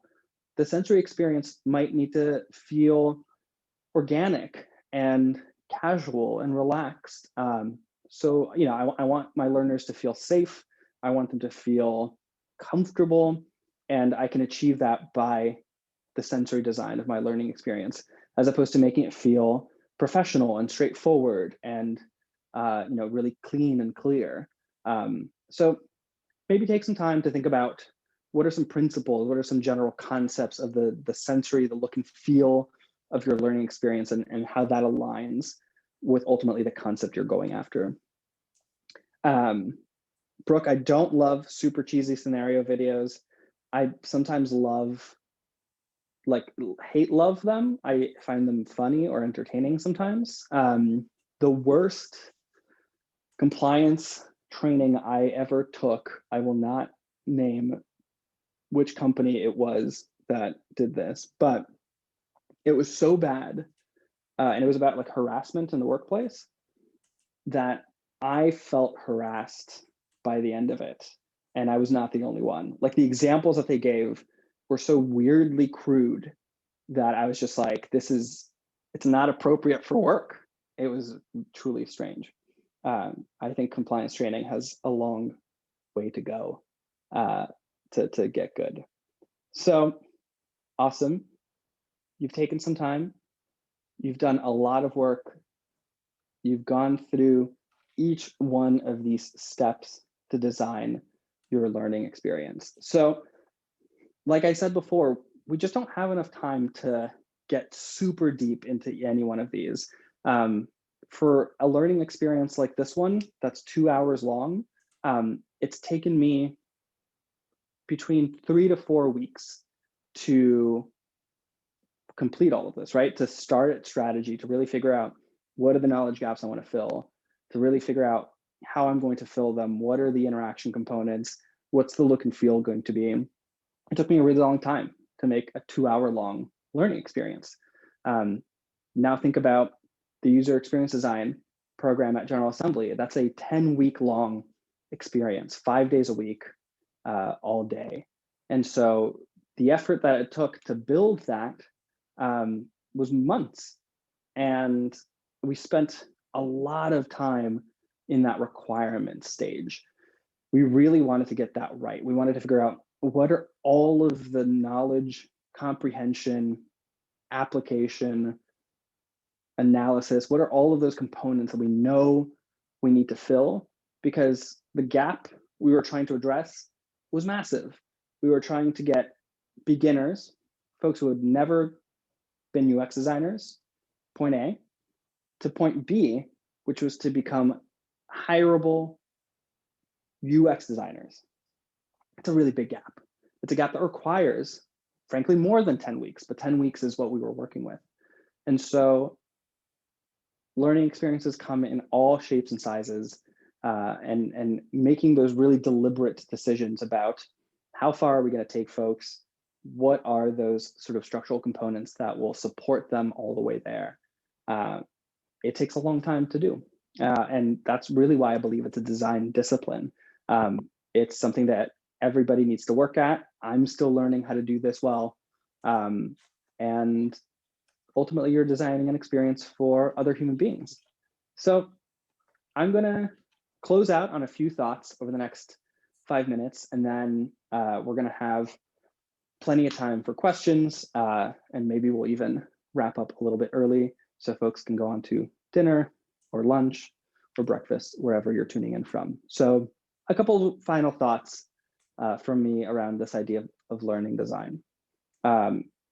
There are sort of 7 principles that I really believe in, that I feel sort of span across this whole process, and are just important personal principles and beliefs that I apply to my practice every time I build a learning experience. So the first one, which I think is a little piece of shared DNA that learning design has with other design disciplines. We talk a lot about users first, put users first. I think the same is true for learning. We should always put learners first. And that means a lot of different things. When we talk about what was mentioned as enforced learning, or learning that is literally mandated of you, oftentimes those are bad because they're not putting learners first. One of the first questions we need to ask ourselves as learning designers is, what's in it for the learner? And if we can't answer that question, that is going to be a bad learning experience for them. And so put them first, put them at the center, and really try to figure out, how are we going to make their life better? How are we going to make them a better person through this experience? How is this going to benefit them? That is learner first design. So that's a really important principle. The second thing is this idea of considering the whole experience. This is probably one of my soapbox rants that I go on when it comes to instructional design versus learning design, is that as I was learning about this industry and as I got started, I realized that instructional design is pretty narrow, or can be pretty narrow. We're talking about curriculum and materials and textbooks, and learning is a much richer experience than that. And so when you're designing a learning experience, no matter if it's a 2-hour workshop or a 12-week course, as I saw apparently the UX Design Immersive is, these are human beings who are going through that experience holistically, right? They're learning new things, they're trying new things, they're interacting with people that they don't know probably, they're distracted by other stuff going on in their lives. It's 7:37 and they haven't had dinner yet, so they might be a little hungry. And so try to think about what that whole experience might look like. And again, put that learner first. Try to figure out, what are some barriers that might distract them from learning, or what are some things that I can do to make this experience even better. One of the coolest things I think that we did that was really new in building the UX design program at General Assembly is that we tried to look beyond just a curriculum, and we said, what if we do networking events? What if we do film screenings? What if we do field trips and go visit companies here in New York and talk to their UX designers? And it's not that these things are going to necessarily directly improve somebody's ability to learn that skill, but it's going to make it a better experience for them.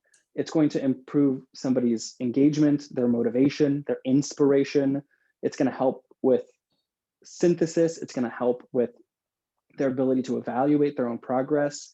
We started introducing things like morning yoga and meditation during class because we noticed that the students were getting pretty stressed during their final projects. And so really try to think about this as a human experience, as a whole experience, and think outside just instruction, just learning. That's my second principle. So third, we've talked a little bit about this one throughout, but this idea of trying to create things that are simple, not easy. If you try to create easy learning experiences, you're probably watering things down beyond the point where they should be. You're maybe not being ambitious enough of how you can push people up that learning journey. So easy shouldn't be our goal. It should be simplicity. It's okay for students to struggle with things. And this is something that we used to talk about, again, at General Assembly all the time, is let's set this expectation to students that they're going to have hard nights. They're going to have moments where they want to give up, where they get frustrated because something isn't working the way that they want it to work. And instead of looking at those challenges as bad things, let's expect them, because we know they're going to happen. Learning is really hard. So we're not trying to eliminate those experiences. We're not trying to create an experience where somebody doesn't get frustrated or doesn't struggle. We want them to do those things. We're trying to make the experience simple for them. So when they do struggle, when they do hit a hard moment, they know where to go for help. They can go back to the instructions that you designed for them and they can say, oh, I get it now. I was doing the wrong thing. So we're trying to make the experience simple for them, but we're not trying to make it easy. We're not making it painless. We're creating all sorts of structures to make it as simple as possible. So that is number 3. Struggle on the right thing. This is very closely related, right? This is a question that I ask myself constantly as a learning designer is, are my learners struggling with the right thing? I want them to struggle. I expect them to struggle, because if they're learning anything worthwhile, anything big enough, it's going to be hard, but I want it to be hard for the right reasons. And so if I see that my learners are super confused about an activity that I just set up, and they keep asking me questions like, wait, did you say that we had 5 minutes for the first part, but then 10 minutes? I know that that's my mistake, that I have not designed something well enough, and my students are now struggling with the wrong thing, which is the activity directions, as opposed to struggling on the right thing, which is the skills they're supposed to be practicing. So really ask yourself constantly, are these folks struggling on the right things? Are they struggling with the right things as opposed to the wrong things, which is operations, directions, materials, stuff like that. Another piece, and I've seen some comments about this in the chat, but I haven't quite addressed them, is this idea of helping folks feel the gap. This is a bit of a nod to the London Tube, which often tells you to mind the gap. Feeling the gap means create an experience where people inherently feel the reason why they can't do that thing, but do it in a safe way. Basically, the best way to engage learners in a learning experience, the best way to sort of address a skill versus will gap is to get them to feel the gap that exists for them. So one way that I tried to do that in this workshop is I wanted you to think about a really bad learning experience. I wanted you to get into that mind space where you were super bored or disengaged or upset at how bad a learning experience was. Because ultimately, I wanted you to feel the gap that exists there. I wanted you to sort of be able to want to address a world where bad learning experiences exist and how to make them better. So there's all sorts of ways of doing this, right? The example I gave earlier where I could have all of my students without knowledge, without comprehension, just start grinding coffee and making it and finding out that it's really bad coffee. That's a way to get them to feel the gap. I'm not just telling them that they don't know something, I'm getting them to see that there's a gap there. That will make your learning experience more effective. Design one thing at a time. Like, this is a process. If you try to start at the sensory stage, if you try to start with just coming up with activities without thinking about your strategy or your structure, your learning experience is not going to be as good as it could be, and it's going to make it very hard for you. I literally struggled with this like 2 months ago. I was building out a learning product for a client of mine, and I just like couldn't wrap my head around it. And I kept like going back and forth and changing a bunch of stuff. And I realized that I was trying to design multiple things at the same time. I was trying to like come up with multiple activities at the same time. I hadn't really come up with learning objectives. I was trying to like skip that process. I got lazy and trusted my own skills too much. And I reminded myself, I'm not designing one thing at a time. I'm designing too many things. I need to go back to my process. And that's what I did. And literally, as soon as I sat down, figured out the gaps, figured out the learning objectives, the rest of the project almost like built itself. It was a really nice reminder for me to go back to the process. And last but not least, arguably more controversial, is the seventh principle, which is that learning is not always the answer. I experienced this a lot at different companies where, you know, people say, well, we don't have good managers here. Managers are really struggling at our company, so we need a manager training session. That might be true if the reason why good managers aren't at this company is a learning gap. If the reason that we don't have good managers is because people don't know how to manage, or they lack a skill, or they lack the experience to do it, then yes, learning is a great solution to that problem. Training is a great solution to that problem. But there's usually a lot of other reasons why that might be the case. It might be a hiring problem. It might be that people are actually really great managers. We're just not giving them the right tools or opportunities to show that skill. And if you try to fix that problem through learning, you're going to end up just pissing a lot of people off and being patronizing and trying to teach them things that they already know. And so learning is not always the answer. It's an incredible answer to a lot of problems, not every problem. And figuring out which problem is a learning problem and which problem is not is really important. And that leads me to sort of the last piece to this, which is that learning design is really powerful. And it's something that I believe should be elevated beyond just classroom experiences, beyond just learning management systems or online courses, that at the end of the day, much the same way that UX design, service design, learning design is a discipline that is fundamentally about how do people acquire knowledge, how do they comprehend that knowledge, and then how do they translate that knowledge into action.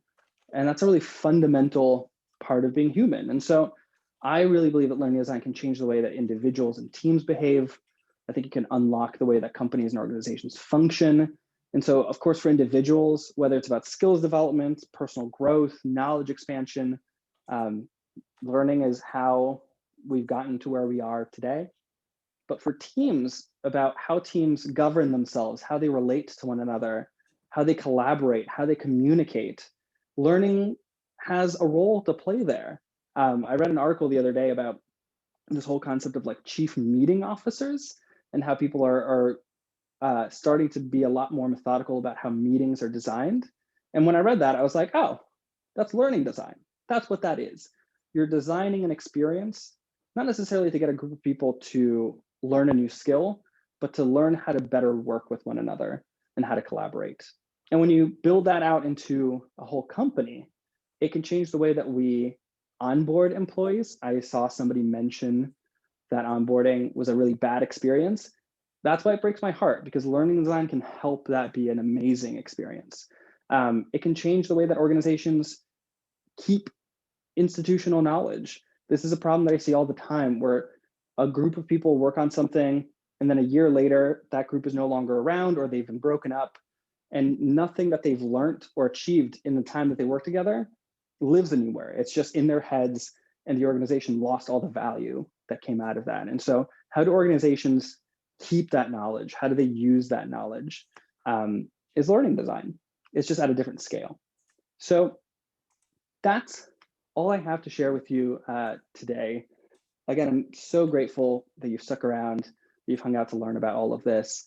Again, Human Machine is my learning design studio. It's where I try to bring all of these skills and methods and processes to different clients. I promised you social handles. Here are the social handles. And we're ending with about 11 minutes left to answer some questions. So let's do it. So many questions have been asked. I did my best Cool. to track them.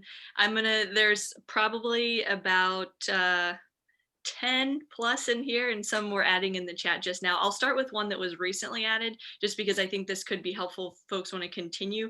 What training? Yes, and also actually, sorry, wait, now before you do that, I will also say, A, if you have to sign off, and B, because we're not going to get to all of them, feel free to tweet me questions as well, and I'll spend the rest of the night responding to them. So there's another place to go to for questions if we don't get to them. But yes, sorry, Natalie, please. No, that's great. Thank you for doing that. So yeah, folks, tweet at him and he can answer more questions. But yeah, one of them was around continued learning around this topic. Like, how can folks, what resources do you recommend? Yeah, that's a really good question. There's definitely a few different resources that I can recommend. One is this book. I always get the title wrong, but if you just search this on Amazon, you'll ultimately find it. I think it's called something like Design for Learning. I believe that's the name of it. It's one of the first books that I've seen that really reflects a lot of these ideas that I really align with, that I really appreciate, and I've learned from. So again, I believe it's called Design for Learning. And if you search on Amazon, like the cover is like of a little human head. Another book, and this is kind of funny, it just came out like literally last week, that has nothing to do with learning design, but I absolutely loved it.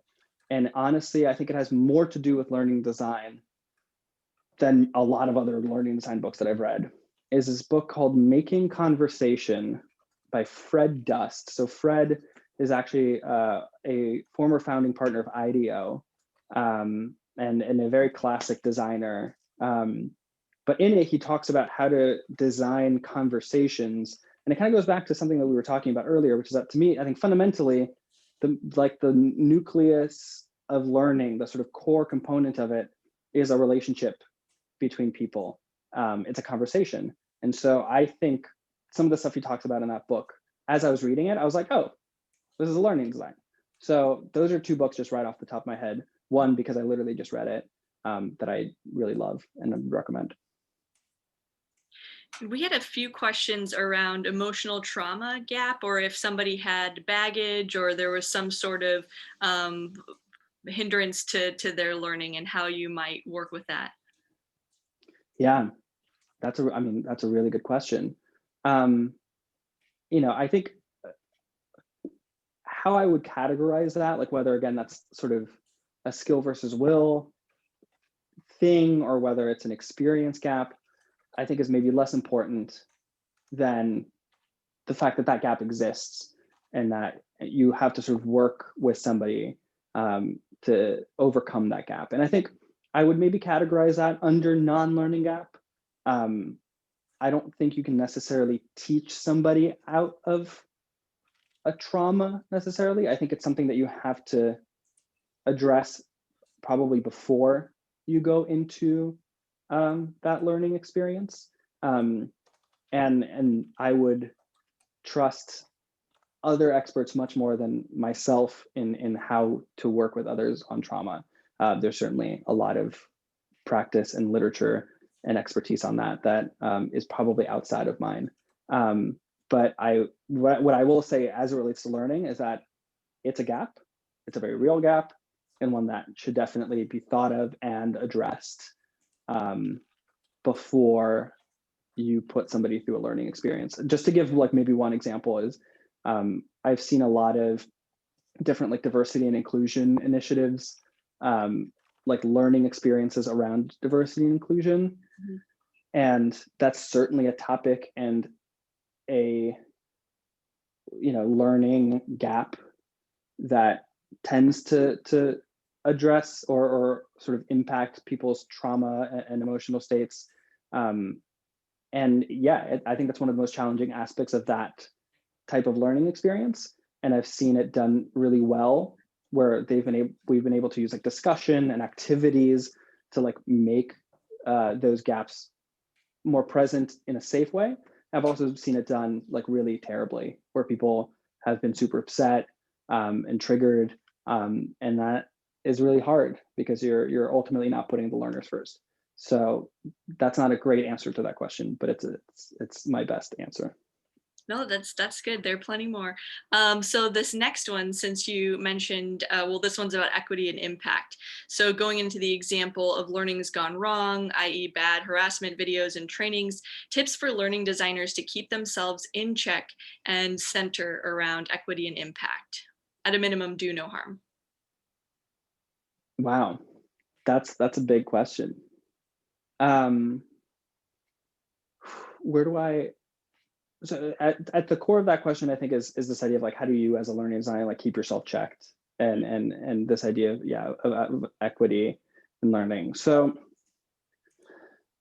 I would say a couple of different things, right? So acknowledging your own biases in anything that you design and knowing that knowing that you're not your learner most of the time. I really like building learning experiences on topics that I don't know anything about because it's very easy for me. I feel like I'm closer to the learner when I do that because I can use my own ignorance to learn about that thing and then I can translate that into a learning experience. But that's not always the case. And so I think you have to acknowledge your biases. You have to acknowledge that you're not your learner, that you know more things than them sometimes. You might know less than them on other things. And so I think that requires a sense of sort of empathy and humility. And then the other piece is just about, I think being as inclusive as you can in the way that you design learning. I think the single best way you can ruin a learning experience is by being exclusive. I could give a whole talk on the concept of learner safety, both physical and cognitive safety, but the moment you make somebody feel stupid or guilty or bad in a learning experience, you've lost them. And so this idea of learner safety is always on my mind. And again, I could probably do a whole 2-hour workshop on that. And I think the best way to check yourself on that is to be close to the people you're designing for, talk to them. Like at General Assembly, I would be in the classroom a lot of times. I would hang out with the students a lot. I would try to remind myself that I am not the learner, and the learner has different needs than I do. How do you create one strategy with a diverse audience or diverse audiences in the group? Yeah, that's one of the hardest parts of learning design. You're almost never dealing with like a completely homogenous group that is like exactly at the same level with exactly the same starting point. You're always dealing with a mixed crew. And so there's all sorts of different tactics all throughout that process to mitigate that. So one thing, you almost always do want to start at the lowest level of skill. You don't want to lose the folks. It's a lot easier to keep the experienced folks engaged than it is to like, keep total beginners engaged when you've gone more advanced. So cater to the folks who have less experience and use tactics like mentoring, discussions, breakout groups as ways to engage more experienced folks. I think good learning experiences always help people leverage their existing knowledge to learn new knowledge. And when you have folks with more existing knowledge than others, use them, have them share their expertise, have them feel some pride in that, and help them use that to help others who don't have it. I think is the best way to handle groups of mixed, like previous skill or knowledge. Another interesting one, if you have the time, of thinking about skills that are not used often, only in an emergency. How do we get to application or practice? Thinking about firefighters, law enforcement, escape routes, fire drills. Yeah, that's a really cool question. There's all sorts of different ways. I think there's a lot of stuff around like VR that has made like simulation possible for those hard or rarely used skills. So like going back to like our flying example, right? Like you don't want to put somebody in the cockpit of a real airplane with real people's lives to help them learn. So you create simulations. I actually was talking to a potential client a while ago that does training for chemical incidents. So think like Chernobyl, right? Like you're working in a chemical power plant and there's been like an explosion or a leak of chemicals. And there's a really specific like set of things you need to do in that situation. And you need to like keep a calm head and execute that plan. And how do you teach people to do that competently without actually like doing the thing for real, which you don't want to do? And so there's actual like role play, but in like a super legit way. Like you hire actors, you script things out, you like build simulations that give people that level of anxiety and stress that the real situation would give, because part of the application is being able to make decisions in like a frenzied mindset. So there's all sorts of like cool ways to think about that. Thank you. Well, there are plenty more. So folks can tweet them at you unless you want to stick around and do more, but I'd say I want to be respectful of your time, and I appreciate thank you so much for being here. Yeah, why don't we, like, if you can share me on the questions, I can also just like over the next couple of days, just like look through, tweet out some answers. But yeah, I love these questions. I would love to get to as many of them as possible. All right. Well, we all give a virtual clap. Thank you so much for sticking around. Yeah. Thank you. Thanks, everybody. Everyone have a good night. Bye.